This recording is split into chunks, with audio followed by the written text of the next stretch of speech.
Good morning to all. I am Dr. Radhamma DK, Associate Professor, Department of History, Government First Aid College, Bangarpet.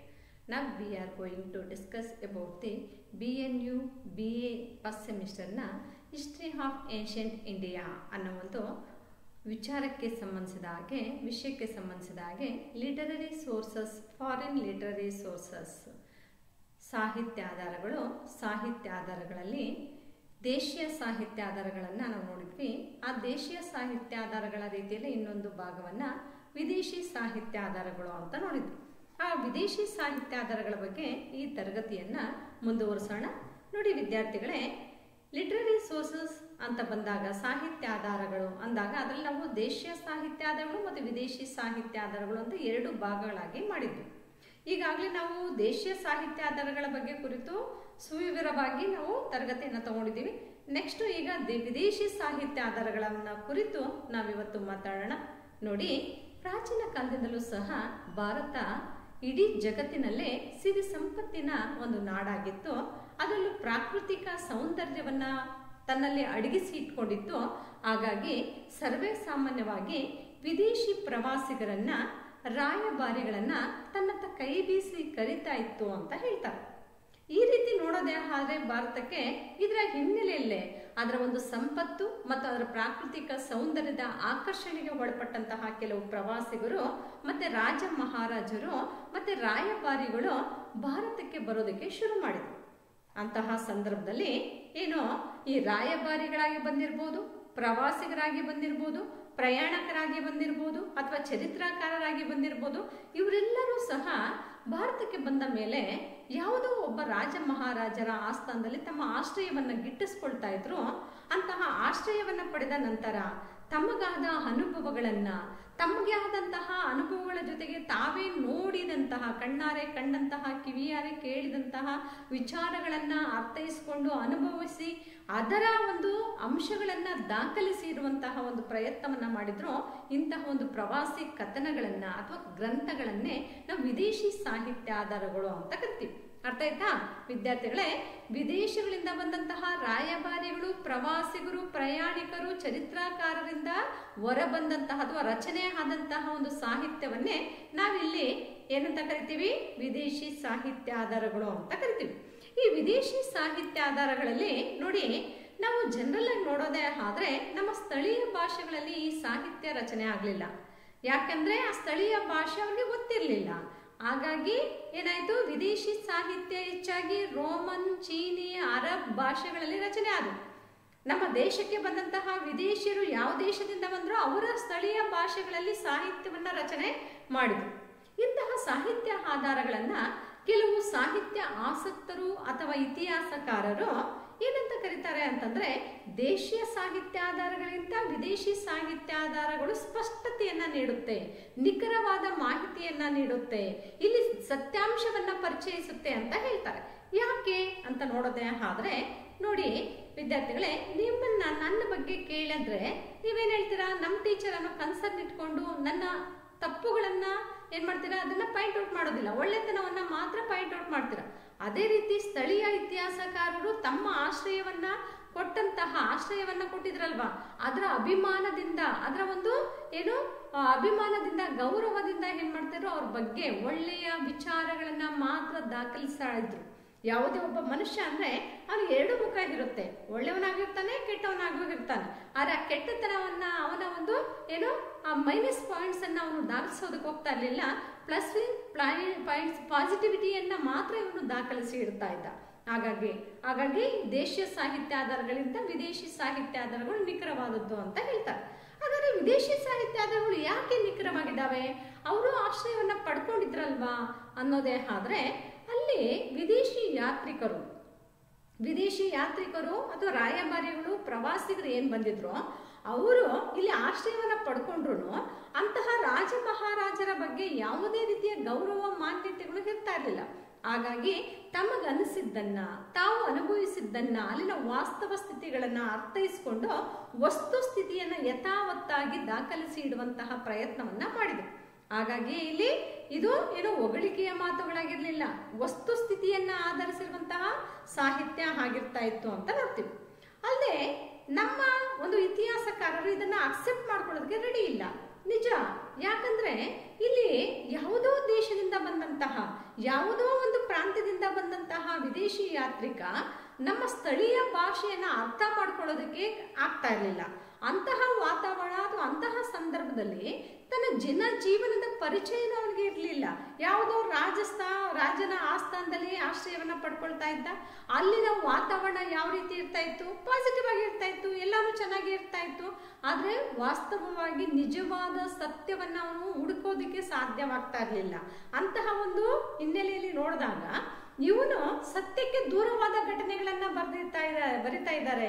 ಹಾಗಾಗಿ ಇದು ವಾಸ್ತವ ಅಲ್ಲ ಅಂತ ಕೆಲವು ಟೀಕೆ ಮಾಡೋದನ್ನು ನೋಡ್ತೀವಿ. ಅದೇನೇ ಆಗ್ಲಿ, ಕೆಲವೊಂದು ಆಧಾರಗಳನ್ನ ತಗೊಂಡಾಗ ನಾವು ನಿಜವಾಗ್ಲೂ ವಿದೇಶಿ ಸಾಹಿತ್ಯ ಸ್ವದೇಶಿ ಸಾಹಿತ್ಯಕ್ಕಿಂತ ಹೆಚ್ಚು ನಿಖರವಾಗಿದ್ದಾವೆ ಅಂತ ನಾವು ನಂಬಬಹುದು ಅಂತ ನೋಡ್ತೀವಿ. ಒಟ್ಟಾರೆ ಇಂತಹ ವಿದೇಶಿ ಸಾಹಿತ್ಯವನ್ನ ನಾವು ಪ್ರಾದೇಶಿಕತೆಯ ಹಿನ್ನೆಲೆಯಲ್ಲಿ 3 ಭಾಗಗಳಾಗಿ ನೋಡ್ತೀವಿ. ಅದರಲ್ಲಿ ನೋಡಿ ವಿದ್ಯಾರ್ಥಿಗಳ, ಫಸ್ಟ್ ಒನ್ ಗ್ರೀಕ್ ರೋಮನ್ ಬರವಣಿಗೆಗಳು, ಸೆಕೆಂಡ್ ಒನ್ ಚೀನಿ ಬರವಣಿಗೆಗಳು, ಥರ್ಡ್ ಒನ್ ಅರಬ್ ಬರವಣಿಗೆಗಳು ಅಂತ ನೋಡ್ತೀವಿ. ಗ್ರೀಕ್ ರೋಮನ್ ಸಾಹಿತ್ಯ ಅಥವಾ ಬರವಣಿಗೆಗಳು, ಚೀನಿ ಬರವಣಿಗೆಗಳು, ಥರ್ಡ್ ಒನ್ ಅರಬ್ ಬರವಣಿಗೆಗಳು ಅಂತ ನೋಡ್ತೀವಿ. ಇದು ವಿದೇಶಿ ಸಾಹಿತ್ಯದ 3 ವಿಧಾನಗಳು ಅಥವಾ ಭಾಗಗಳು, 3 ವಿಧಗಳು ಅಂತ ಕರಿತೀವಿ. ನೆಕ್ಸ್ಟ್ ಒನ್, ಹಾಗಾದ್ರೆ ಇಲ್ಲಿ ನೋಡಿ, ಇದನ್ನ ಒಂದೊಂದಾಗಿ ನೋಡೋದೇ ಆದ್ರೆ ವಿದೇಶಿ ಸಾಹಿತ್ಯ ಆಧಾರಗಳಲ್ಲಿ ಮೊದಲ ಒಂದು ವಿಧಾನ ಗ್ರೀಕ್ ಮತ್ತು ರೋಮನ್ ಬರಹಗಾರರು ಅಂತ ಕರಿತೀವಿ. ಯಾರಿವರು ಗ್ರೀಕ್ ಮತ್ತು ರೋಮನ್ ಬರಹಗಾರರು? ನಮ್ಮ ಗ್ರೀಕ್ ಮತ್ತು ರೋಮನ್ ದೇಶಗಳಿಂದ ಭಾರತಕ್ಕೆ ಬಂದಂತಹ ಬರಹಗಾರರು ಅವರು ರಚನೆ ಮಾಡಿದಂತಹ ಸಾಹಿತ್ಯವನ್ನ ಅಥವಾ ಆ ಸಾಹಿತ್ಯದಲ್ಲಿ ಭಾರತೀಯತೆಯನ್ನ ಒಳಗೊಂಡಿದ್ದೇ ಆದ್ರೆ ಇಂತಹ ಬರಹಗಾರರು ಯಾರಾಗಿದ್ರು ಅಥವಾ ಇಂತಹ ಒಂದು ಇತಿಹಾಸಕಾರರು ಯಾರಾದ್ರು ಇದ್ರ ಅಂತ ನೋಡೋದೇ ಆದ್ರೆ ನೋಡಿ ಹೆರೋಡೋಟಸ್ ಅಂತ ನೋಡ್ತೀವಿ. ಯಾರಿವರು ಹೆರೋಡೋಟಸ್? ನಿಜ, ಇತಿಹಾಸದ ಪಿತಾಮಹ ಹೆರೋಡೋಟಸ್. ಅರೆ, ಇತಿಹಾಸದ ಪಿತಾಮಹನಾದಂತಹ ಹೆರೋಡೋಟಸ್ ಪರ್ಷಿಯನ್ ಕದನಗಳು ಅಂತ ಒಂದು ಕೃತಿಯನ್ನ ಬರೆದಿದ್ದಾರೆ. ಈ ಪರ್ಷಿಯನ್ ಕದನದಲ್ಲಿ ಭಾರತವನ್ನ ಒಳಗೊಂಡಂತೆ ಅಥವಾ ಭಾರತದ ವಿಚಾರಗಳನ್ನ ಅದರಲ್ಲಿ ಹೇಳಿದ್ದಾನೆ. 5ನೇ ಶತಮಾನದಲ್ಲಿ ಡೇರಿಯಸ್ ಅನ್ನು ವಾಯುವ್ಯ ಭಾರತದ ಸಿಂಧ್ ಮತ್ತು ಪಂಜಾಬ್ಗಳ ಮೇಲೆ ಆಕ್ರಮಣ ಮಾಡ್ದ, ಅದರ ಬಗ್ಗೆ ಉಲ್ಲೇಖ ಮಾಡಿದ್ದಾನೆ. ಮತ್ತೆ ಭಾರತ ದೇಶ ಇಡೀ ಈ ಒಂದು ಡೇರಿಯಸ್ ಏನು ಆಳ್ವಿಕೆ ಮಾಡುವಂತಹ ಸಂದರ್ಭದಲ್ಲಿ ಡೇರಿಯಸನ 20ನೇ ಪ್ರಾಂತ್ಯವಾಗಿತ್ತು. ಡೇರಿಯಸನ 20ನೇ ಪ್ರಾಂತ್ಯವಾಗಿತ್ತು ಅಲ್ಲದೆ ನನಗೀಗಾಗಲೇ ಗೊತ್ತಿರುವಂತಹ ಇಡೀ ಪ್ರಪಂಚದ ರಾಷ್ಟ್ರಗಳಲ್ಲೇ ಭಾರತ ಅತಿ ಹೆಚ್ಚಿನ ಜನಸಂಖ್ಯೆಯನ್ನ ಹೊಂದಿರುವಂತಹ ಬೃಹತ್ತಾದಂತಹ ರಾಷ್ಟ್ರ ಅಂತೇಳಿ ಯಾರು ದಾಖಲಿಸಿದ್ದಾರೆ? ಹೆರೋಡೋಟಸ್ ಪರ್ಷಿಯನ್ ಕದನಗಳು ಅನ್ನೋ ಕೃತಿಯಲ್ಲಿ ಉಲ್ಲೇಖ ಮಾಡಿದ್ದಾರೆ. ಹಾಗಾದ್ರೆ ಹೆರೋಡೋಟಸ್ ಭಾರತಕ್ಕೆ ಬಂದಿದ್ರಾ? ಖಂಡಿತ ಇಲ್ಲ. ಹೆರೋಡೋಟಸ್ ಎಂದೂ ಸಹ ಭಾರತಕ್ಕೆ ಬಂದಿರಲಿಲ್ಲ. ಆದರೆ ಭಾರತದ ಒಂದು ವಿಚಾರಗಳನ್ನ ಕೇಳಿ ತಿಳ್ಕೊಂಡಿದ್ದ. ಹಾಗಾಗಿ ತನ್ನ ಪರ್ಷಿಯನ್ ಕದನಗಳು ಅನ್ನೋ ಕೃತಿಯಲ್ಲಿ ಭಾರತದ ವಿಚಾರಗಳನ್ನ ಏನ್ ಮಾಡಿದಾನೆ? ದಾಖಲಿಸಿದಾನೆ ಅಂತ ನೋಡ್ತೀವಿ. ಇಲ್ಲಿ ನೋಡಿ, ಈ ಒಂದು ತನಗೆ ಗೊತ್ತಿರುವಂತಹ ಇದುವರೆಗೂ ಗೊತ್ತಿರುವಂತಹ ರಾಷ್ಟ್ರಗಳಲ್ಲೇ ಭಾರತ ಅತಿ ಹೆಚ್ಚಿನ ಜನಸಂಖ್ಯೆಯನ್ನು ಹೊಂದಿರುವಂತಹ ಬೃಹತ್ ರಾಷ್ಟ್ರ ಅಂತ ಉಲ್ಲೇಖ ಮಾಡಿದಾನೆ. ಅಂದ್ರೆ ಯಾವ ರೀತಿ ಇತ್ತು ಆ ಕಾಲಘಟ್ಟದಲ್ಲೇ ಭಾರತ ಜನಸಂಖ್ಯೆಯಲ್ಲಿ ಇದು ನಂಬರ್ 1 ಆಗಿತ್ತೇನೋ ಅಂತ ಇಲ್ಲಿ ಹೇಳಬಹುದು. ಓಕೆನಾ? ಹಾಗೇನೆ ಇಲ್ಲಿ ನೋಡಿ, ಭಾರತಕ್ಕೆ ಬಂದಂತಹ ಈ ಒಂದು ಡೇರಿಯಸ್ನ ನೌಕಾಧಿಪತಿಯಾದಂತಹ ಸ್ಕೈಲಾಕ್ಸ್ ಅಂತ ನೋಡ್ತೀವಿ. ಡೇರಿಯಸ್ನ ನೌಕಾಧಿಪತಿಯಾದಂತಹ ಅಥವಾ ಸೈನ್ಯಾಧಿಪತಿಯಾದಂತಹ ಸ್ಕೈಲಾಕ್ಸ್ ಡೇರಿಯಸ್ ಮಹಾಶಯ ಪಂಜಾಬ್ ಮತ್ತು ಸಿಂಧು ಪ್ರಾಂತ್ಯಗಳನ್ನ ಗೆದ್ದುಕೊಂಡಿದ್ದನ್ನ ಅವನು ದಾಖಲಿಸಿಟ್ಟಿದ್ದಾನೆ. ಬರೀ ಗೆದ್ದುಕೊಂಡಿದ್ದಲ್ಲ, ಸಿಂಧ್ ಮತ್ತು ಪಂಜಾಬ್ ಪ್ರಾಂತ್ಯಗಳನ್ನ ಪರ್ಷಿಯನ್ ಸಾಮ್ರಾಜ್ಯಕ್ಕೆ ಸೇರಿಸ್ಕೊಂಡಿದ್ದ, ಪರ್ಷಿಯನ್ ಸಾಮ್ರಾಜ್ಯದಲ್ಲಿ ವಿಲೀನ ಮಾಡ್ಕೊಂಡಿದ್ದ ಅನ್ನೋ ಒಂದು ವಿಚಾರವನ್ನ ಸಹ ಯಾರು ಈ ಒಂದು ಡೇರಿಯಸ್ ಅನ್ನ ನೌಕಾಧಿಪತಿಯಾದಂತಹ ಸ್ಕೈಲಾಕ್ಸ್ ಅನ್ನೋನು ದಾಖಲಿಸಿದ್ದಾನೆ ತನ್ನ ಒಂದು ಕೃತಿಯಲ್ಲಿ ಅಂತ ನೋಡ್ತೀವಿ. ಹಾಗೆ ಅರಿಸ್ಟೋಬಲಾಸ್ ಅಂತ ನೋಡ್ತೀವಿ. ಈ ಅರಿಸ್ಟೋಬಲಾಸ್ ತನ್ನ ಯುದ್ಧ ಚರಿತೆ ಅನ್ನೋ ಒಂದು ಕೃತಿಯನ್ನ ಬರೀತಾನೆ. ಅದರಲ್ಲಿ ಭಾರತದ ಐತಿಹಾಸಿಕ ವಿಚಾರಗಳನ್ನ ಒಳಗೊಂಡಂತಹ ಹಲವಾರು ಮಾಹಿತಿಗಳನ್ನ ಇಲ್ಲಿ ನಾವು ನೋಡಬಹುದು. ಓಕೆನಾ? ಹಾಗೇನೆ ಈ ಒಂದು ಗ್ರೀಕ್ ರೋಮನ್ ಬರಹಗಾರರಲ್ಲಿ ಅರಿಯನ್ ನಿಯಾರ್ಕಸ್ ಅಂತ ನೋಡ್ತೀವಿ. ಅರಿಯನ್ ನಿಯಾರ್ಕಸ್ ಅನ್ನೊಬ್ಬ ಈ ಒಂದು ಚರಿತ್ರಕಾರ ಭಾರತದ ಮೇಲೆ ಅಲೆಕ್ಸಾಂಡರ್ ದಾಳಿ ಮಾಡಿದಂತಹ ವಿಚಾರಗಳನ್ನ ಇಲ್ಲಿ ಹೇಳಿದಾನೆ.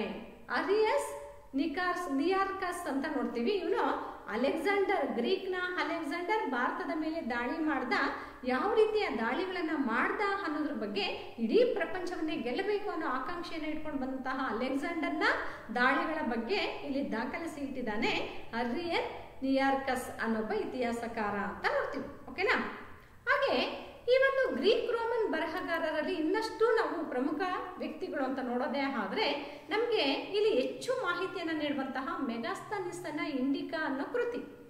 ಮೆಗಾಸ್ತನಿಸ್ಸು ಯಾರು ಅಂತ ನೋಡೋದೇ ಆದ್ರೆ ಈ ಒಂದು ಮೆಗಾಸ್ತನಿಸ್ಸು ಗ್ರೀಕ್ನ ರಾಯಭಾರಿ ಅಂತ ನೋಡ್ತೀವಿ. ಈ ಗ್ರೀಕ್ನ ಏನೋ ಈ ಒಂದು ಸೆಲ್ಯೂಕಸ್ನ ರಾಯಭಾರಿಯಾಗಿ ಭಾರತಕ್ಕೆ ಬಂದಂತಹ ಈ ಒಂದು ಮೆಗಾಸ್ತನಿಸ್ಸು ಚಂದ್ರಗುಪ್ತ ಮೌರ್ಯನ ಆಸ್ಥಾನಕ್ಕೆ ಬರ್ತಾನೆ. ಸಿರಿಯಾ ದೇಶದಿಂದ ಬಂದಂತಹ ಇವನು ಸಿರಿಯಾ ದೇಶದ ಮೂಲ ವ್ಯಕ್ತಿಯಾದಂತಹ ಮೆಗಾಸ್ತನಿಸ್ಸು ಭಾರತಕ್ಕೆ ಬಂದು ಸುಮಾರು 6 ವರ್ಷಗಳ ಕಾಲ ಎಸ್ಪೆಷಲಿ ಚಂದ್ರಗುಪ್ತ ಮೌರ್ಯನ ಆಸ್ಥಾನಕ್ಕೆ ಬಂದು ಪಾಟಲಿಪುತ್ರದಲ್ಲಿ 6 ವರ್ಷಗಳ ಕಾಲ ಅಲ್ಲೇ ನೆಲೆ ನಿಲ್ತಾನೆ. ಬರೀ ನೆಲೆ ನಿಂತಿದ್ದೇ ಅಲ್ಲ, ಆ ಸಂದರ್ಭದಲ್ಲಿ ಅವನಿಗನ್ಸಿದ್ದನ್ನ ಅಥವಾ ಪಾಟಲಿಪುತ್ರದ ನಗರದ ಬೆಳವಣಿಗೆಯನ್ನ, ಅಲ್ಲಿನ ಒಂದು ನಗರಾಡಳಿತವನ್ನ, ಓಕೆನಾ, ಮತ್ತೆ ಅಲ್ಲಿನ ಜನರ ಒಂದು ವಿಚಾರಗಳನ್ನ, ಅವರ ವಿಶಿಷ್ಟವಾದಂತಹ ಲಕ್ಷಣಗಳನ್ನ ಮೆಗಾಸ್ತನಿಸ್ ಇಲ್ಲಿ ದಾಖಲಿಸಿಟ್ಟಿದ್ದಾನೆ. ಮೌರ್ಯರ ಒಂದು ಸಾಮ್ರಾಜ್ಯ ಅಥವಾ ಅಲ್ಲಿನ ಪ್ರಜೆಗಳು ಸತ್ಯಸಂಧರಾಗಿದ್ರು, ಗುಣವಂತರಾಗಿದ್ರು, ಸದ್ಗುಣಿಗಳಾಗಿದ್ರು, ಸದಾಚಾರರಾಗಿದ್ರು. ಇಲ್ಲಿನ ಜನತೆ ಈರುಳ್ಳಿ ಮತ್ತು ಬೆಳ್ಳುಳ್ಳಿಗಳನ್ನ ತಿಂತಾ ಇರಲಿಲ್ಲ ಅನ್ನೋ ವಿಚಾರವನ್ನ, ಮತ್ತೆ ಪಾಟಲಿಪುತ್ರ ಅನ್ನೋ ನಗರಾಡಳಿತವನ್ನ ಒಳಗೊಂಡಿತ್ತು. ಈಗಿನ ನಗರಾಡಳಿತದ ರೀತಿಯಲ್ಲಿ ಆಡಳಿತವನ್ನ ಇಲ್ಲಿ ನಿರ್ವಹಿಸ್ತಾ ಇದ್ರು ಅನ್ನೋ ವಿಚಾರಗಳನ್ನ ಸಹ ಮೆಗಾಸ್ತನಿಸ್ ಇಲ್ಲಿ ಉಲ್ಲೇಖ ಮಾಡಿರೋದನ್ನ ನೋಡ್ತೀವಿ. ಹಾಗಾಗಿ ಇಂಡಿಕಾ ಅನ್ನೋದು ಮೌರ್ಯರ ಆಧಾರಗಳಾಗಿದೆ ಅಥವಾ ಮೌರ್ಯರ ಬಗ್ಗೆ ನಮಗೆ ಮತ್ತಷ್ಟು ಮಾಹಿತಿಯನ್ನ ನೀಡುವಂತಹ ಪ್ರಮುಖ ವಿದೇಶಿ ಗ್ರಂಥ ಅಂದ್ರೆ ತಪ್ಪಾಗೋದಿಲ್ಲ. ಓಕೆನಾ? ಹಾಗೇನೆ ಸ್ಟ್ರಾಬೋ ಅಂತ ನೋಡ್ತೀವಿ. ಈ ಸ್ಟ್ರಾಬೋ ಗ್ರೀಕ್ನ ಭೂಗೋಳ ಶಾಸ್ತ್ರಜ್ಞ. ಈ ಭೂಗೋಳ ಶಾಸ್ತ್ರಜ್ಞನಾದಂತಹ ಸ್ಟ್ರಾಬೋ ಕೇವಲ ಭೂಗೋಳ ಶಾಸ್ತ್ರಜ್ಞನಲ್ಲ, ತತ್ವಜ್ಞಾನಿಯಾಗಿದ್ದ, ಇತಿಹಾಸಕಾರನಾಗಿದ್ದ. ಹಾಗಾಗಿ ಸ್ಟ್ರಾಬೋ ಕರ್ನಾಟಕದಲ್ಲಿ ಅಥವಾ ಈ ಒಂದು ಭಾರತಕ್ಕೆ ಭೇಟಿ ನೀಡಿದಾಗ ಶಾತವಾಹನರ ಕಾಲದ ಒಂದು ಅವರ ಆಸ್ಥಾನಕ್ಕೆ ಭೇಟಿ ನೀಡ್ತಾನೆ. ಆ ಶಾತವಾಹನರ ಆಸ್ಥಾನಕ್ಕೆ ಭೇಟಿ ನೀಡಿದಂತಹ ಸ್ಟ್ರಾಬೋ ಸಮುದ್ರ ಚಟುವಟಿಕೆಗಳ ಮೇಲೆ ಬೆಳಕು ಚೆಲ್ಲಿದ್ದಾನೆ ಅಂತ ನೋಡ್ತೀವಿ. ಏನಿದ್ದು ಸಮುದ್ರ ಚಟುವಟಿಕೆಗಳು? ಸಮುದ್ರ ಚಟುವಟಿಕೆಗಳು ಅಂದ್ರೆ ವಿದೇಶಿ ವ್ಯಾಪಾರ. ಈ ಒಂದು ಶಾತವಾಹನರ ಒಂದು ಪ್ರಮುಖವಾದಂತಹ ಇದನ್ನ ನೋಡ್ತೀವಿ. ಈ ಒಂದು ತ್ರೈಲೋಕ ಸಮುದ್ರ, 3 ಸಮುದ್ರಗಳ ಮೇಲೆ ಇಲ್ಲಿ ಪ್ರಾಮುಖ್ಯತೆಯನ್ನ ಅಥವಾ ಒಂದು ತನ್ನ ಪ್ರಭಾವವನ್ನು ಬೀರಿದಂತಹ ವ್ಯಕ್ತಿ ಅಂತ ನೋಡ್ತೀವಿ. ಅಂತಹ ಒಂದು ಶಾತವಾಹನರ ಆಳ್ವಿಕೆಯ ಬಗ್ಗೆ ಇಲ್ಲಿ ಉಲ್ಲೇಖ ಮಾಡಿರೋದನ್ನ ನೋಡ್ತೀವಿ. ಗೌತಮಿಪುತ್ರ ಶಾತಕರ್ಣಿ ಅಂತ ನಾವು ನೋಡ್ತೀವಿ. ಹಾಗೇನೆ ಈ ಒಂದು ಪೆರಿಪ್ಲಸ್ ಆಫ್ ಎರಿಥ್ರಿಯನ್ ಸಿ ಅನ್ನೋ ಒಂದು ಕೃತಿ, ಅನಾಮಿಕ, ಯಾರು ಬರೆದಿದ್ದಾರೆ ಅಂತ ಗೊತ್ತಿಲ್ಲ. ಗ್ರೀಕ್ನ ಅನಾಮಿಕನಾದಂತಹ ಅಥವಾ ಅವನಿಂದ ರಚನೆ ಮಾಡಿದಂತಹ ಪೆರಿಪ್ಲಸ್ ಆಫ್ ಎರಿಥ್ರಿಯನ್ ಸಿ. ಈ ಪೆರಿಪ್ಲಸ್ ಆಫ್ ಎರಿಥ್ರಿಯನ್ ಸಿ ಅನ್ನೋ ಒಂದು ಕೃತಿ ನಿಜವಾಗ್ಲೂ ಒಂದು ಅದ್ವಿತೀಯ ಕೃತಿ. ವಿದೇಶಿ ವ್ಯಾಪಾರ, ಭಾರತ ಮತ್ತು ವಿದೇಶಗಳೊಂದಿಗೆ ವ್ಯಾಪಾರಿ ಸಂಬಂಧಗಳನ್ನ ಹೊಂದಿತ್ತು. ಭಾರತದಿಂದ ಹಲವಾರು ಬೆಲೆ ಬಾಳುವ ವಸ್ತುಗಳು ವಿದೇಶಗಳಿಗೆ ರಫ್ತಾಗ್ತಾ ಇದ್ವು. ಅದೇ ರೀತಿ ಕೆಲವು ವಸ್ತುಗಳನ್ನ ಭಾರತೀಯರು ಸಹ ರಫ್ತು ಅಥವಾ ಆಮದು ಮಾಡ್ಕೊಳ್ತಾ ಇದ್ರು. ಅದರಲ್ಲಿ ಯಾವ ರೀತಿಯ ವಸ್ತುಗಳನ್ನ ಕಳಿಸ್ತಾ ಇದ್ರು, ಯಾವ ರೀತಿಯ ವಸ್ತುಗಳನ್ನ ಬರಮಾಡ್ಕೊಳ್ತಾ ಇದ್ರು ಅನ್ನೋ ಹಲವಾರು ವಿಚಾರಗಳ ಮೇಲೆ ಬೆಳಕನ್ನ ಚೆಲ್ಲುತ್ತೆ ಪೆರಿಪ್ಲಸ್ ಆಫ್ ಎರಿಥ್ರಿಯನ್ ಸಿ ಅಂತ ನೋಡ್ತೀವಿ. ವಿದೇಶಿ ವ್ಯಾಪಾರಕ್ಕೆ ಸಂಬಂಧಿಸಿದ ಹಾಗೆ ಒಂದು ಆಧಾರ ಗ್ರಂಥವಾಗಿದೆ. ಅದ್ವಿತೀಯ ಮಾಹಿತಿಯನ್ನ ನೀಡುವಂತಹ ಪ್ರಮುಖ ಗ್ರಂಥವಾಗಿದೆ ಪೆರಿಪ್ಲಸ್ ಆಫ್ ಎರಿಥ್ರಿಯನ್ ಸಿ ಅಂತ ನೋಡ್ತೀವಿ. ಇದೆಲ್ಲನೂ ಯಾವುದು ರೋಮನ್ ಮತ್ತು ಗ್ರೀಕ್ ಬರವಣಿಗೆಗಳು ಅಂತ ನೋಡ್ತೀವಿ. ಹಾಗೇನೆ ಟಾಲಮಿ ಅಂತ ನೋಡ್ತೀವಿ.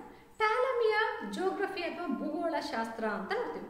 ಈ ಭೂಗೋಳ ಗ್ರಂಥದಲ್ಲಿ ಭಾರತ ಮತ್ತು ಅಂದ್ರೆ ಭಾರತದಲ್ಲಿ ದಕ್ಷಿಣ ಭಾರತ ಮತ್ತು ಉತ್ತರ ಭಾರತವನ್ನ ಬೇರ್ಪಡಿಸುವಂತಹ ವಿಂಧ್ಯ ಪರ್ವತ, ದಕ್ಷಿಣ ಪ್ರದೇಶಗಳ ಅನೇಕ ಭಾಗಗಳನ್ನ, ಓಕೆನಾ, ಮತ್ತೆ ಕನ್ನಡ ನಾಡಿನ ಒಂದು ಬನವಾಸಿ ಇರ್ಬೋದು, ಚೋಳ ಇರ್ಬೋದು, ಪಾಂಡ್ಯ ಇರ್ಬೋದು, ಚೇರರ ನಾಡುಗಳನ್ನ ಏನ್ ಮಾಡಿದ್ದಾರೆ, ಪರಿಚಯ ಮಾಡ್ಕೊಟ್ಟಿದ್ದಾನೆ ಭೂಗೋಳ ಅನ್ನೋ ಒಂದು ಕೃತಿಯಲ್ಲಿ ಟಾಲಮಿ. ಅಲ್ಲದೆ ಪ್ರಾಚೀನ ಕಾಲದ ವಾಣಿಜ್ಯ ವ್ಯವಹಾರಗಳನ್ನ ಸಹ ಇದು ಉಲ್ಲೇಖ ಮಾಡುತ್ತಂತೆ.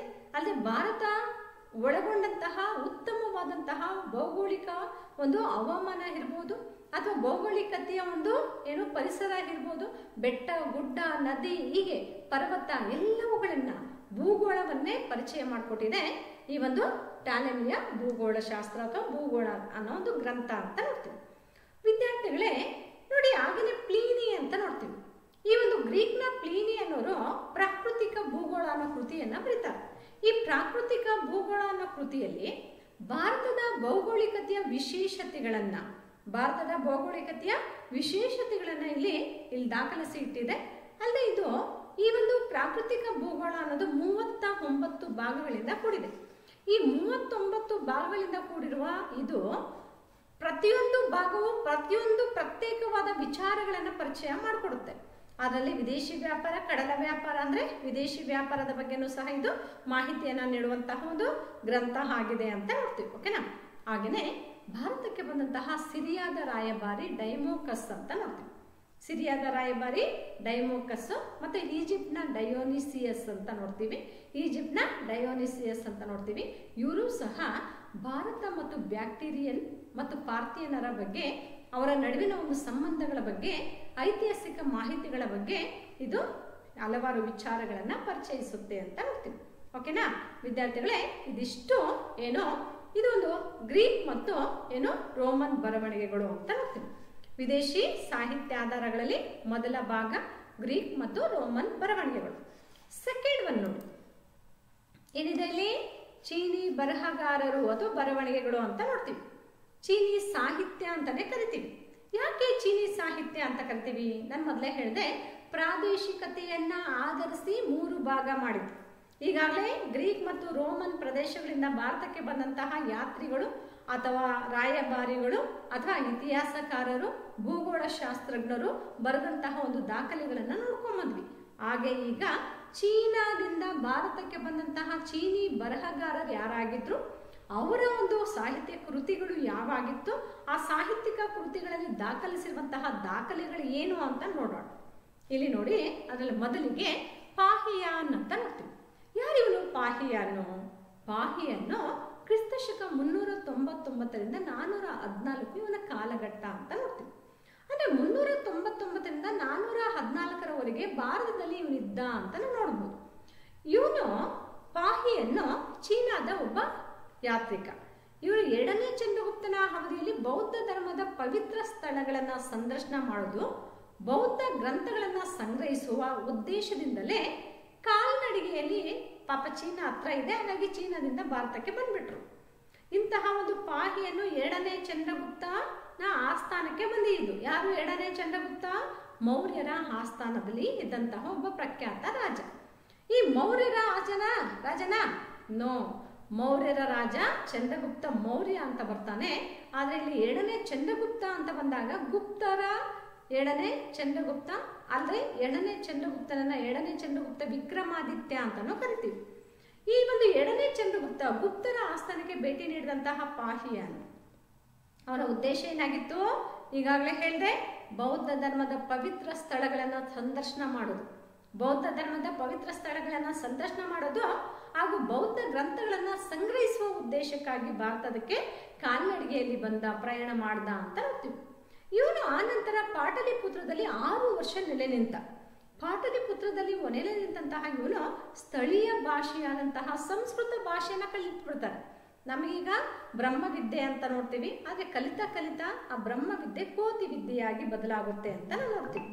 ಆದ್ರೆ ಈ ಪಾಟಲಿಪುತ್ರದಲ್ಲಿದ್ದಂತಹ ಯಾರು ಪಾಹಿಯಾನು ಸಂಸ್ಕೃತ ಭಾಷೆಯನ್ನ ಕಲಿತ, ಅಲ್ಲದೆ ಪೇಶಾವರ್ ಬೌದ್ಧ ಸ್ಥಳಗಳಾದಂತಹ ಪೇಶಾವರ್, ತಕ್ಷಶಿಲಾ, ಬುದ್ಧಗಯ, ಕಪಿಲವಸ್ತು, ರಾಜಗೃಹ, ಮಥುರಾ, ಸಾರನಾಥ, ಲುಂಬಿನಿ, ಕುಶಿನಗರ, ನಳಂದ.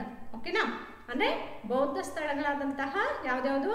ಪೇಶಾವರ್, ತಕ್ಷಶಿಲಾ, ಬುದ್ಧಗಯ, ಕಪಿಲವಸ್ತು, ರಾಜಗೃಹ, ಮಥುರಾ, ಸಾರನಾಥ, ಲುಂಬಿನಿ, ಕುಶಿನಗರ, ನಳಂದ ಮೊದಲಾದ ಪ್ರದೇಶಗಳಿಗೆ ಭೇಟಿ ನೀಡ್ತಾನೆ. ಆ ಮೊದಲಾದ ಪ್ರದೇಶಗಳಿಗೆ ಭೇಟಿ ನೀಡಿದಾಗ ಅಲ್ಲಿ ಇದ್ದಂತಹ ರಾಜಕೀಯ ವಿಚಾರಗಳು ಏನಿತ್ತು, ಆರ್ಥಿಕತೆಯ ಸ್ಥಿತಿಗತಿಗಳು ಏನಾಗಿತ್ತು, ಸಾಮಾಜಿಕ ಸಾಮರಸ್ಯದ ಬಗ್ಗೆ ಉಲ್ಲೇಖ ಮಾಡುವಂತಹ ಒಂದು ನಿಟ್ಟಿನಲ್ಲಿ ಅಲ್ಲಿನ ಧಾರ್ಮಿಕ ವಿಚಾರಗಳನ್ನು ಸಹ ಒಳಗೊಂಡಂತೆ ಒಟ್ಟಾರೆ ರಾಜಕೀಯ, ಆರ್ಥಿಕ, ಸಾಮಾಜಿಕ, ಧಾರ್ಮಿಕ ಮತ್ತಿತರ ಒಂದು ವಸ್ತುಸ್ಥಿತಿಗಳನ್ನು ಆಧರಿಸಿ ತನ್ನದೇ ಆದಂತಹ ಒಂದು ಕೃತಿಯನ್ನು ರಚನೆ ಮಾಡ್ತಾರೆ. ಅದನ್ನೇ ಪಾಹಿಯಾನನ ಗೋ ಕೋ ಕಿ ಅಂತ ಕರಿತೀವಿ. ಪಾಹಿಯಾನನ ಗೋ ಕೋ ಕಿ ಅನ್ನೋ ಒಂದು ಕೃತಿ. ಗೋ ಕೋ ಕಿ ಅನ್ನೋ ಒಂದು ಕೃತಿ ಈ ಅಂದ್ರೆ ಚೀನಿ ಭಾಷೆಯಲ್ಲಿ ಗೋ ಕೋ ಕಿ ಅಂತಂದ್ರೆ ಬೌದ್ಧ ರಾಜ್ಯದ ದಾಖಲೆಗಳು ಅನ್ನೋ ಅರ್ಥ. ಬೌದ್ಧ ರಾಜ್ಯದ ದಾಖಲೆಗಳು ಅನ್ನೋ ಒಂದು ಅರ್ಥವನ್ನು ನೀಡುವಂತಹ ಗೋ ಕೋ ಕಿ ಅನ್ನೋ ಇದರಲ್ಲಿ ಬೌದ್ಧ ಧರ್ಮದ ಬಗ್ಗೆ, ಬೌದ್ಧ ಧರ್ಮೀಯರ ಬಗ್ಗೆ, ಭಿಕ್ಷುಗಳ ಬಗ್ಗೆ, ಓಕೆನಾ, ಭಾರತದ ರಾಜಕೀಯ, ಸಾಮಾಜಿಕ, ಆರ್ಥಿಕ, ಧಾರ್ಮಿಕ ಸ್ಥಿತಿಗತಿಗಳನ್ನು ಸಹ ಈ ಒಂದು ಗೋಕೋಕಿ ಅನ್ನೋದು ಒಳಗೊಂಡಿದೆ. ಒಟ್ಟಾರೆ ಬೌದ್ಧ ಧರ್ಮವನ್ನು ಕೇಂದ್ರೀಕರಿಸಿ ರಚನೆ ಆದಂತಹ ವಿದೇಶಿ ಸಾಹಿತ್ಯ ಆಧಾರದಲ್ಲಿ ಪ್ರಮುಖವಾದದ್ದು ಗೋಕೋಕಿ ಅಂತ ನೋಡ್ತೀವಿ. ಓಕೆನಾ ವಿದ್ಯಾರ್ಥಿಗಳೇ, ಹಾಗೆ ಭಾರತಕ್ಕೆ ಬಂದಂತಹ ಇತ್ಸಿಂಗ್ ಅಂತ ನೋಡ್ತೀವಿ. ಚೀನಾದಿಂದ ಭಾರತಕ್ಕೆ ಬಂದಂತಹ ಇತ್ಸಿಂಗ್ ಅಂತ ನೋಡ್ತೀವಿ. ಇವರು 7ನೇ ಶತಮಾನದಲ್ಲಿ ಭಾರತಕ್ಕೆ ಭೇಟಿ ನೀಡಿದರು. ಇವರ ಉದ್ದೇಶನೂ ಅಷ್ಟೇ, ಬೌದ್ಧ ಧರ್ಮ ಹಾಗೂ ನಳಂದ ವಿಶ್ವವಿದ್ಯಾಲಯಗಳ ಬಗ್ಗೆ ಬೌದ್ಧ ಧರ್ಮವನ್ನು ತಿಳ್ಕೊಳ್ಳೋದು. ನಳಂದ ವಿಶ್ವವಿದ್ಯಾಲಯ ಆಗಿನ ಕಾಲಘಟ್ಟದಲ್ಲಿ ಹೆಚ್ಚು ಪ್ರಾಮುಖ್ಯತೆಯನ್ನು ಪಡೆದಂತಹ, ಹೆಚ್ಚು ಅಂತಾರಾಷ್ಟ್ರೀಯ ಮಟ್ಟದಲ್ಲಿ ಹೆಸರನ್ನ ಮಾಡಿದಂತಹ ನಳಂದ ವಿಶ್ವವಿದ್ಯಾಲಯ, ವಿಕ್ರಮಶೀಲ ವಿಶ್ವವಿದ್ಯಾಲಯಗಳ ಬಗ್ಗೆನೂ ಸಹ ಮಾಹಿತಿಯನ್ನು ನೀಡ್ತಾರೆ ಇತ್ಸಿಂಗ್ ಅನ್ನೋ ಒಬ್ಬ ಚರಿತ್ರಕಾರ ಅಂತ ನೋಡ್ತೀವಿ. ಹಾಗೆ ಟಿಬೆಟ್ನಿಂದ ಬಂದಂತಹ ತಾರಾನಾಥ್ ಈ ಹಿಸ್ಟರಿ ಆಫ್ ಬುದ್ಧಿಸಮ್ ಅನ್ನೋ ಒಂದು ಕೃತಿಯನ್ನು ಬರೀತಾರೆ. ಆ ಹಿಸ್ಟರಿ ಆಫ್ ಬುದ್ಧಿಸಮ್ ಅನ್ನೋ ಕೃತಿನೂ ಸಹ ಭಾರತ ಮತ್ತು ಬೌದ್ಧ ಧರ್ಮದ ನಡುವಿನ ನಂಟೇನಿತ್ತು, ಅದರ ನಡುವಿನ ಅವಿನಾಭಾವ ಸಂಬಂಧಗಳು ಏನಾಗಿದೆ, ಬೌದ್ಧ ಧರ್ಮದ ನೆಲೆ ಅಥವಾ ಅದರ ಹುಟ್ಟಿಗೆ ಕಾರಣೀಭೂತಂತಹ ಭಾರತದಲ್ಲಿ ಬೌದ್ಧ ಧರ್ಮ ಯಾವ ರೀತಿ ತನ್ನ ಅಸ್ತಿತ್ವವನ್ನು ಕಂಡುಕೊಳ್ತು, ಬೆಳವಣಿಗೆಯನ್ನು ಬಂತು, ಭಾರತದ ಒಂದು ಅಸ್ತಿತ್ವ ಬದಲಾಯಿತಾ ಇದರಿಂದ ಅನ್ನೋ ಹಲವಾರು ವಿಚಾರಗಳನ್ನು ಹಿಸ್ಟ್ರಿ ಆಫ್ ಬುದ್ಧಿಸಮ್ ಅನ್ನೋ ಒಂದು ಕೃತಿಯನ್ನೇ ಇಲ್ಲಿ ನಾವು ಕಾಣ್ಬೋದು. ಟಿಬೆಟ್ನ ಇತಿಹಾಸಕಾರನಾದಂತಹ, ಚರಿತ್ರಕಾರನಾದಂತಹ ತಾರಾನಾಥ್ ಬರೆದಂತಹ ಹಿಸ್ಟರಿ ಆಫ್ ಬುದ್ಧಿಸಮ್ ಅಂತ ನೋಡ್ತೀವಿ. ಯಾಕೆ ಮೇಡಮ್ ಇನ್ನೊಬ್ಬರ ಬಗ್ಗೆ ಹೇಳಿಲ್ಲ ಅಂತ ನಿಮಗೆ ಕುತೂಹಲ ಇರ್ಬೋದು. ಯಾರು ಇವರು ಅಂತ ನೋಡೋದೇ ಆದ್ರೆ ನೋಡಿ, ಮತ್ತೊಬ್ಬ ಚೀನಿ ಯಾತ್ರಿಕ ಹುಯೆನ್ ಸಾಂಗ್ ಅಂತ ನೋಡ್ತೀವಿ. ಚೀನಿ ಯಾತ್ರಿಕ ಅಂದಿದ ತಕ್ಷಣ ನಮಗೆ ಜ್ಞಾಪಕ ಬರೋದು ಪಾಹಿಯಾನು ಬರಲ್ಲ, ಇತ್ಸಿಂಗ್ ಬರಲ್ಲ, ಯಾರು ಬರಲ್ಲ. ಒಟ್ಟಾರೆ ಯಾರು ಬರ್ತಾರೆ? ಹುಯೆನ್ ಸಾಂಗ್ ಅಂತ ನೋಡ್ತೀವಿ. ಹುಯೆನ್ ಸಾಂಗು ಭಾರತಕ್ಕೆ ಕ್ರಿಸ್ತ ಶಕ 600ರಲ್ಲಿ ಬರ್ತಾರೆ. 600ರಲ್ಲಿ ಬಂದಂತಹ ಇವರು 664ರವರೆಗೂ ಭಾರತದಲ್ಲಿದ್ದರು ಅಂತ ನಾವು ನೋಡ್ತೀವಿ. ಆದರೆ ಇವರನ್ನ ಪ್ರವಾಸಿಗರ ರಾಜ ಅಂತ ಕರೀತಾರೆ. ಚೀನಾದ ಪ್ರಸಿದ್ಧ ಬೌದ್ಧ ಯಾತ್ರಿಕ ಅಂತ ಕರೀತಾರೆ. ಇಂತಹ ಹುಯೆನ್ ಸಾಂಗು ಭಾರತದಲ್ಲಿ ವರ್ಧನರ ಆಳ್ವಿಕಾ ಅವಧಿಯಲ್ಲಿ, ಎಸ್ಪೆಷಲಿ ಹರ್ಷವರ್ಧನನ ಆಸ್ಥಾನಕ್ಕೆ ಭೇಟಿ ನೀಡಿದರು. ಈ ಹರ್ಷವರ್ಧನನ ಆಸ್ಥಾನಕ್ಕೆ ಭೇಟಿ ನೀಡಿದಂತಹ ಇವರು ಸಿಯುಕಿ ಅನ್ನೋ ಒಂದು ಗ್ರಂಥವನ್ನು ಬರೀತಾರೆ. ಈ ಸಿಯುಕಿ ಗ್ರಂಥವನ್ನು ಬರೆದಾಗ ಅದರಲ್ಲಿ ವರ್ಧನರ ರಾಜನಾದಂತಹ ಹರ್ಷವರ್ಧನ ಒಬ್ಬ ಬೌದ್ಧ ಧರ್ಮೀಯನಾಗಿದ್ದಾನೆ. ಇವನು ಧಾರ್ಮಿಕ ಸಾಮರಸ್ಯವನ್ನು ಹೊಂದಿದ್ದ, ಸರ್ವಧರ್ಮ ಸಮನ್ವಯ ಚಿಂತಕನಾಗಿದ್ದ, ಬೌದ್ಧ ಧರ್ಮೀಯನಾಗಿದ್ದ, ಬೌದ್ಧ ಭಿಕ್ಷುಗಳಿಗೆ, ಪಂಡಿತೋತ್ತಮರಿಗೆ ದಾನ ದತ್ತಿಗಳನ್ನು ಕೊಡ್ತಾ ಇದ್ದ. ಅಲ್ಲದೆ ಈ ಹರ್ಷವರ್ಧನ ತನ್ನ ಸಹೋದರನ ರಾಜವರ್ಧನ ಅಂತ ನೋಡ್ತೀವಿ, ಸಹೋದರನ ಅಂತ್ಯಕ್ಕೆ ಅಥವಾ ಅವನ ಕೊಲೆಗೆ ಕಾರಣೀಭೂತನಾದಂತಹ ಶಶಾಂಕನ, ಗೌಡ ದೇಶದ ಶಶಾಂಕನ ಸಂಹಾರಕ್ಕಾಗಿ, ರಾಜಶ್ರೀಯ ರಕ್ಷಣೆಗಾಗಿ ಅವತರಿಸಿದ ಭೂದೇವರು ಅಂತ ವರ್ಣಿಸಲ್ಪಟ್ಟಿದ್ದಾನೆ. ಈ ರೀತಿ ಯಾರು ವರ್ಣನೆ ಮಾಡಿದ್ದಾರೆ? ಶಶಾಂಕನ ಸಂಹಾರಕ್ಕೆ, ರಾಜಶ್ರೀಯ ರಕ್ಷಣೆಗೆ ಹುಟ್ಟಿದ ಭೂದೇವರು ಅಂತ ಸಿಯುಕಿಯಲ್ಲಿ ಹುಯೆನ್ ಸಾಂಗ್ ಅವ್ರ ಬಗ್ಗೆ ಬರೆದಿದ್ದಾರೆ ಅಂತ ನೋಡ್ತೀವಿ. ಅದರ ಜೊತೆಗೆ ಹರ್ಷವರ್ಧನ ತನ್ನ ಆಳ್ವಿಕಾ ಅವಧಿಯಲ್ಲಿ ನೋಡಿ 200ಕ್ಕೂ ಹೆಚ್ಚಿನ ದೇವಾಲಯಗಳನ್ನು ನಿರ್ಮಾಣ ಮಾಡ್ದ, 100ಕ್ಕೂ ಹೆಚ್ಚಿನ ವಿಹಾರಗಳನ್ನ ನಿರ್ಮಾಣ ಮಾಡ್ದ. ಅಲ್ಲದೆ ನಳಂದ ವಿಶ್ವವಿದ್ಯಾಲಯದ ವಿದ್ಯಾರ್ಥಿಯಾಗಿ ಅಲ್ಲಿ ತನ್ನ ಬೌದ್ಧ ಶಿಕ್ಷಣವನ್ನ ಪಡ್ಕೊಂಡ. ಅದರ ಜೊತೆಗೆ ಆ ಕಾಲಘಟ್ಟದ ರಾಜಕೀಯ ವಿಚಾರಗಳನ್ನ ಸಿಯುಕಿನಲ್ಲಿ ಕಟ್ಟಿಕೊಡ್ತಾರೆ. ಆರ್ಥಿಕ ಧಾರ್ಮಿಕ ಸ್ಥಿತಿಗತಿಗಳನ್ನ ಅಲ್ಲಿ ಏನ್ ಮಾಡ್ತಾರೆ, ಅಲ್ಲಿ ದಾಖಲಿಸಿಟ್ಟಿರೋದನ್ನ ನಾವು ನೋಡ್ತೀವಿ. ಒಟ್ಟಾರೆ ಆ ಕಾಲಘಟ್ಟದ, ಎಸ್ಪೆಷಲಿ ವರ್ಧನರ ಕಾಲಘಟ್ಟ ಅಥವಾ ಆ ಕಾಲಘಟ್ಟದ ಭಾರತದ ರಾಜಕೀಯ, ಆರ್ಥಿಕ, ಧಾರ್ಮಿಕ ಸ್ಥಿತಿಗತಿಗಳನ್ನ ಪರಿಚಯಿಸುವಂತಹ ಒಂದು ಗಣಿ ಅಂತ ಹೇಳ್ತಾರೆ. ಇದನ್ನ ಸಮಾಚಾರಗಳ ದೊಡ್ಡ ಗಣಿ ಅಂತ ಕರೀತಾರೆ. ಸಮಾಚಾರಗಳ ವಿಚಾರಗಳನ್ನು ಒಳಗೊಂಡಂತಹ ಗಣಿ ಅಂತ ಕರೀತಾರೆ. ಗಣಿ ಅಂದರೆ ಅನ್ಲಿಮಿಟೆಡ್ ಸೋರ್ಸ್ ಅಂತ ನಾವು ಕರಿತೀವಿ. Unlimited source. ಎಷ್ಟಿದೆ ನಿಮ್ಮ ಹತ್ರ ಹಣ ಅಂದರೆ ಅದು 100 ರೂಪಾಯಿ ಇದೆ, 1000 ರೂಪಾಯಿ ಇದೆ ಅಂತ ಎಕ್ಸಾಂಪಲ್ ಹೇಳ್ಬೋದು. ಆದರೆ ನನ್ನ ಹತ್ರ ಗೊತ್ತಿಲ್ಲ, ನನ್ನ ಹತ್ರ ಇಷ್ಟಿದೆ ಅಂತ ಹೇಳ್ತೀವಿ. ಆದರೆ ಅದಿಷ್ಟಿದೆ ಅಂತಂದರೆ ಜಾಸ್ತಿ ಇದೆ ಅನ್ನೋ ಒಂದು ಲೆಕ್ಕಾಚಾರ. ಹಾಗಾಗಿ ಇದನ್ನು ಸಮಾಚಾರಗಳ ದೊಡ್ಡ ಗಣಿ ಅಂತ ಕರಿತೀವಿ. ಹಲವಾರು ವಿಚಾರಗಳನ್ನು ಪರಿಚಯ ಮಾಡಿಕೊಡುತ್ತೆ. ನಾನು ವಿದೇಶಿ ಸಾಹಿತ್ಯ ಆಧಾರಗಳ ಬಗ್ಗೆ ಸ್ಟಾರ್ಟಿಂಗಲ್ಲಿ ಹೇಳಿದೆ. ದೇಶೀಯ ಸಾಹಿತ್ಯ ಆಧಾರಗಳಿಗಿಂತ ವಿದೇಶಿ ಸಾಹಿತ್ಯ ಆಧಾರಗಳು ಹೆಚ್ಚು ನಿಖರವಾದದ್ದು ಅಂತ. ಅದಕ್ಕೆ ಒಂದು ಬೆಸ್ಟ್ ಎಕ್ಸಾಂಪಲ್ ಅಂದರೆ ಹುಯೆನ್ ಸಾಂಗ್ನ ಸಿಯುಕಿ ಅಂತ ಹೇಳ್ಬೋದು. ಕಾರಣ ಏನಪ್ಪ ಅಂದರೆ ನೋಡಿ, ಕ್ರಿಸ್ತಶಕ 630ರಿಂದ 34ರವರೆಗೆ ಹರ್ಷವರ್ಧನ ಮತ್ತು ಕರ್ನಾಟಕವನ್ನು ಆಳ್ವಿಕೆ ಮಾಡಿದಂತಹ ಯಾರು ಪುಲಿಕೇಶಿಯ ನಡುವೆ ಯುದ್ಧ ಆಯಿತು. ಈ ಪುಲಿಕೇಶಿಯ ನಡುವೆ ಯುದ್ಧ ಆದಂತಹ ಸಂದರ್ಭದಲ್ಲಿ 2ನೇ ಪುಲಿಕೇಶಿಯು ಸಹ ಉತ್ತರ ಭಾರತದಲ್ಲಿ ಹರ್ಷವರ್ಧನ ಯಾವ ರೀತಿ ಪ್ರಾಮುಖ್ಯತೆ ಅಥವಾ ಪ್ರಸಿದ್ಧ ಆಳ್ವಿಕೆಯನ್ನು ಪ್ರತಿನಿಧಿಸ್ತಾ ಇದ್ದೋ ಅದೇ ರೀತಿ ಇಮ್ಮಡಿ ಪುಲಿಕೇಶಿಯು ಸಹ ದಕ್ಷಿಣ ಭಾರತದಲ್ಲಿ ಅದೇ ರೀತಿಯ ಒಂದು ಪ್ರಸಿದ್ಧ ಪ್ರಖ್ಯಾತ ಆಳ್ವಿಕೆಯನ್ನು ಪ್ರತಿನಿಧಿಸ್ತಾ ಇದ್ದ. ಹೀಗಿರಬೇಕಾದ್ರೆ ಈ ಒಂದು ಉತ್ತರ ಪತೇಶ್ವರ ಅಂತೇಳಿ ಬಿರುದಾಂಕಿತನಾದಂತಹ ಹರ್ಷವರ್ಧನ ಮತ್ತು ದಕ್ಷಿಣ ಪತೇಶ್ವರ ಅಂತ ಆ ಕಾಲಘಟ್ಟದ ನಂತರದಲ್ಲಿ ಬಿರುದಾಂಕಿತನಾದಂತಹ ಇಮ್ಮಡಿ ಪುಲಿಕೇಶಿಯ ನಡುವೆ ಒಂದು ಯುದ್ಧ ಆಯಿತು. ಇದನ್ನ ನರ್ಮದಾ ಯುದ್ಧ ಅಂತ ಕರಿತೀವಿ. ನರ್ಮದಾ ಕಾಳಗ ಅಂತ ಕರಿತೀವಿ. ಈ ಕ್ರಿಸ್ತಶಕ 647ರಲ್ಲಿ ಈ ನಡುವೆ ಅಂದರೆ 630ರಿಂದ 34ರವರೆಗೆ ಈ ಸಂಘರ್ಷ ಆಗುತ್ತೆ. ಆದರೆ ಈ ಸಂಘರ್ಷದಲ್ಲಿ ಯಾರೊಬ್ಬರು ಸೋಲಿಲ್ಲ, ಯಾರೊಬ್ಬರು ಗೆಲ್ಲಿಲ್ಲ. ಕಾರಣ ಸಮಬಲಗಳು, ಈಕ್ವಲ್ ಪವರ್ಸ್ ಇದ್ದಾಗ, ಆ ಸಮಬಲ ಇದ್ದಾಗ ಯಾರೂ ಗೆಲ್ಲಿಲ್ಲ, ಯಾರೂ ಸೋಲಿಲ್ಲ. ಸೋಲು ಮತ್ತು ಗೆಲುವುಗಳು ಅನ್ನೋದು ಕಾಡುವುದಕ್ಕೆ ಶುರುವಾಯಿತು. ಆ ಕಾಡುವ ಸಂದರ್ಭದಲ್ಲಿ ಅಂತಿಮವಾಗಿ ಅವರ ನಡುವೆ ಒಂದು ಸಂಧಾನ ಆಯಿತು. ಆ ನಂತರ ಈ ಒಂದು ನರ್ಮದಾ ನದಿ ಅನ್ನೋದು ಈ 2 ಸಾಮ್ರಾಜ್ಯಗಳ ಗಡಿ ಪ್ರದೇಶ ಆಯಿತು ಅಂತ ನಾವು ನೋಡ್ತೀವಿ. ಏನೋ ಈ ವಿಚಾರವನ್ನ ಎಲ್ಲಿ ಸಿಯುಕಿಯಲ್ಲಿ ಕಾಣ್ತೀವಿ. ಆದರೆ ಉತ್ತರ ಪತೇಶ್ವರ ಅಂತ ಬಿರುದಾಂಕಿತನಾದಂತಹ ಹರ್ಷವರ್ಧನನ ಆಸ್ಥಾನ ಕವಿಯಾದಂತಹ ಬಾಣನ ಹರ್ಷಚರಿತೆ ಅನ್ನೋ ಕೃತಿಯಲ್ಲಿ, ದೇಶೀಯ ಸಾಹಿತ್ಯ ಆಧಾರವಾದಂತಹ ಬಾಣನ ಹರ್ಷಚರಿತೆ ಅನ್ನೋ ಒಂದು ಕೃತಿಯಲ್ಲಿ ಹರ್ಷವರ್ಧನ ವಿನ್ನಾದ ಇಮ್ಮಡಿ ಪುಲಿಕೇಶಿಯನ ಸೋಲಿಸ್ದ ಅಂತ ಹೇಳ್ಕೊಳ್ತಾರೆ. ಆದರೆ ನಾವೇನು ಕಮ್ಮಿನಾ? ಇಲ್ಲ.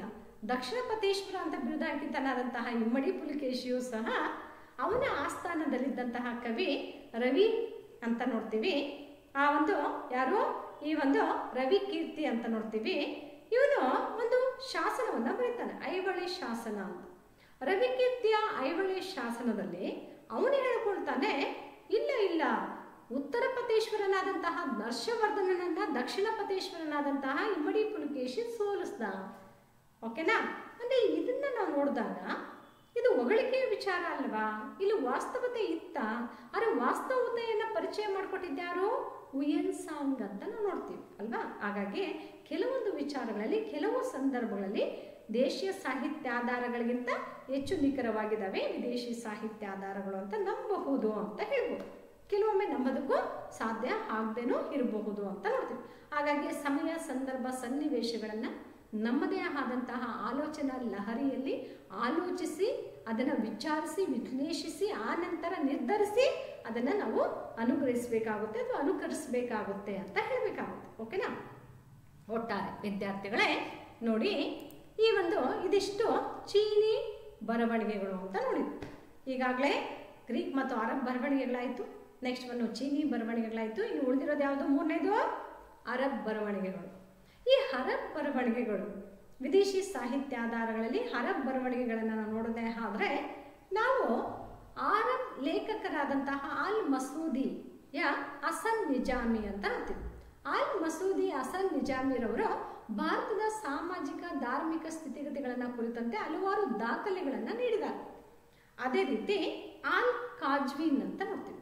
ಈ ಆಲ್ ಕಾಜ್ವಿನ್ನ ರಾಷ್ಟ್ರಗಳ ಸ್ಮಾರಕಗಳು ಅನ್ನೋ ಕೃತಿ, ಉತ್ಬಿಯ ಕಿತಾಬ್ ಅಲ್ ಯಾಮಿನಿ ಅನ್ನೋ ಒಂದು ಕೃತಿ, ಅಲ್ಬೇರೋನಿಯ ತೆಹಕೀಕ್ ಇ ಹಿಂದ್ ಅನ್ನೋ ಒಂದು ಕೃತಿ, ಇವು 10 ಮತ್ತು 11ನೇ ಶತಮಾನದ ಭಾರತದ ರಾಜಕೀಯ, ಆರ್ಥಿಕ, ಸಾಮಾಜಿಕ, ಧಾರ್ಮಿಕ ಜೀವನವನ್ನು ಕಟ್ಟಿಕೊಡುತ್ತೆ. ನಿಜ, ಇದು ಐತಿಹಾಸಿಕ ದಾಖಲೆಗಳನ್ನು ಹೊಂದಿರುವಂತಹ ವಿದೇಶಿ ಬರವಣಿಗೆಗಳು ಆಗಿದ್ದಾವೆ ಅಥವಾ ಸಾಹಿತ್ಯ ಗ್ರಂಥಗಳು ಆಗಿದ್ದಾವೆ. ಇದನ್ನು ಯಾರೂ ಪ್ರಶ್ನೆ ಮಾಡೋ ಹಾಗಿಲ್ಲ. ಆದರೆ ಈ ಒಂದು ಪ್ರಶ್ನೆ ಬರೋದೇನಪ್ಪ ಅಂತಂದರೆ, ಈ ಅರಬ್ ಬರವಣಿಗೆಗಳನ್ನು ನಾವು ನೋಡೋದು ಜನರಲ್ ಆಗಿ 7ನೇ ಶತಮಾನದ ನಂತರ, ಅದರಲ್ಲೂ 10 ಮತ್ತು 11ನೇ ಶತಮಾನದಲ್ಲಿ ನಮಗೆ ಈ ಒಂದು ಅರಬ್ ಬರವಣಿಗೆಗಳು ಹೇರಳವಾಗಿ ಸಿಗುತ್ತೆ. ಹಾಗಾಗಿ ಅರಬ್ ಪ್ರವಾಸಿಗರಾದಂತಹ ಸುಲೇಮಾನು ಕ್ರಿಸ್ತಶಕ 851ರಲ್ಲಿ ರಾಷ್ಟ್ರಕೂಟರ ರಾಜನಾದಂತಹ ಅಮೋಘ ವರ್ಷನ ನೃಪತುಂಗನ ಆಸ್ಥಾನಕ್ಕೆ ಭೇಟಿ ನೀಡಿದ್ದ ಅಂತ ನೋಡ್ತೀವಿ. ಓಕೆನಾ? ಹಾಗಾಗಿ ಅರಬ್ ಸುಲೇಮಾನನ ಒಂದು ವಿಚಾರಗಳಲ್ಲಿ ಏನು ಮಾಡಿದ್ದಾರೆ, ನಮ್ಮ ಇತಿಹಾಸವನ್ನು ಪರಿಚಯ ಮಾಡಿಕೊಟ್ಟಿದ್ದಾರೆ. ಆದರೂ ಸಹ ಅರಬ್ ಬರವಣಿಗೆಗಳು ಹೆಚ್ಚಾಗಿ ನಮಗೆ ಪ್ರಾಚೀನ ಭಾರತದ ಇತಿಹಾಸಕ್ಕಿಂತ ಯಾವ ಭಾರತ, ಮಧ್ಯಕಾಲೀನ ಭಾರತದ ಇತಿಹಾಸಕ್ಕೆ ಸಂಬಂಧಿಸಿದ ಮೂಲಾಧಾರಗಳನ್ನು ಒದಗಿಸುವಂತಹ ಆಧಾರಗಳು ಆಗಿದ್ದಾವೆ. ನಿಜ, ಪ್ರಾಚೀನ ಭಾರತದ ಇತಿಹಾಸವನ್ನ ಸಹ ಪರಿಚಯಿಸುತ್ತೆ. ಕೇವಲ ವ್ಯಾಪಾರಿಗಳಾಗಿ ಬಂದಂತಹ ಅರಬ್ಬರು ಕಾಲಕ್ರಮೇಣ ತಮ್ಮ ಅನುಭವಗಳನ್ನು ಅಲ್ಲಿನ ರಾಜರ ವಿಚಾರಗಳನ್ನು, ಆಡಳಿತದ ವಿಚಾರಗಳನ್ನು ಪುಸ್ತಕದ ರೂಪದಲ್ಲಿ, ಪ್ರವಾಸಿ ಕಥನದ ರೂಪದಲ್ಲಿ ದಾಖಲಿಸಿ ಇಡುವಂತಹ ಪ್ರಯತ್ನ ಮಾಡಿದ್ರು. ಆ ಪ್ರಯತ್ನದ ಪ್ರತಿಫಲವಾಗಿ ನಮಗೆ ಆಧಾರಗಳು ಸಿಕ್ಕಿದಾವೆ. ಆದರೂ ಸಹ ಕಂಪೇರ್ ಮಾಡಿದಾಗ, ಏನ್ಷಿಯಂಟ್ ಹಿಸ್ಟ್ರಿಗೆ ಕಂಪೇರ್ ಮಾಡಿದಾಗ ನಮಗೆ ಹೆಚ್ಚಾಗಿ ಅವೈಲಬಿಲಿಟಿ ಇರೋದು ಅರಬ್ ಲಿಟ್ರೇಚರು ಯಾವುದು, ಮೆಡಿವಲ್ ಇಂಡಿಯನ್ ಹಿಸ್ಟ್ರಿಗೆ ಸಂಬಂಧಿಸಿದ ಹಾಗೆ ಅಂತ ನೋಡ್ತೀವಿ.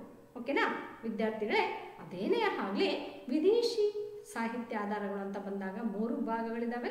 ಅದರಲ್ಲಿ ಒಂದು ಗ್ರೀಕ್ ರೋಮನ್ ಬರವಣಿಗೆಗಳು, 2ನೇದು ಚೀನಿ ಬರವಣಿಗೆಗಳು, 3ನೇದು ಅರಬ್ ಬರವಣಿಗೆಗಳು ಅಂತ ನಾವು ಒಪ್ಕೊಳ್ಳೇಬೇಕಾಗುತ್ತೆ.